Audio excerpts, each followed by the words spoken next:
A Faceless Enemy. In 1996, Bill Kristol and Robert Kagan penned an op-ed warning that without a broad, sustaining foreign policy vision, the American people will be inclined to withdraw from the world and will lose sight of their abiding interest in vigorous world leadership. After winning the Cold War, the US became the world's unrivaled superpower. But without the evil empire, America no longer had a unified foreign policy for its many interventions abroad. What would America's role be in the post-Cold War world? Kristol and Kagan's answer was benevolent global hegemony.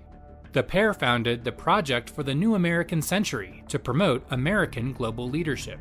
In 2000, the organization published a report outlining its proposed foreign policy.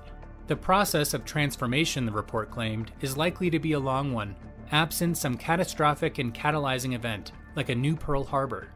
Such an event came the following year, on September 11. 5 days later, President George W. Bush announced the Global War on Terror.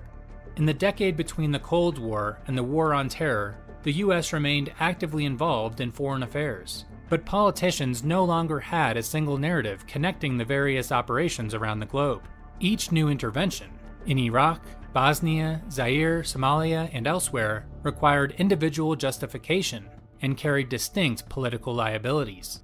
Conservatives capitalized on this dilemma during Bill Clinton's presidency. Senator John McCain condemned Clinton for failing to provide a conceptual framework to shape the world going into the next century.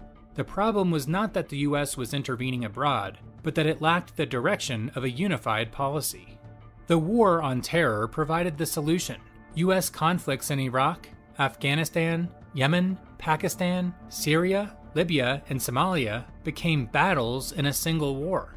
President Bush indicated as much in 2003. The Battle of Iraq, he said, is one victory in a war on terror.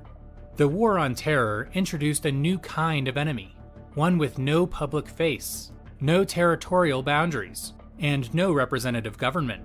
Like the fight against communism, this was a war against a concept, this time without a tangible enemy in the Soviet Union.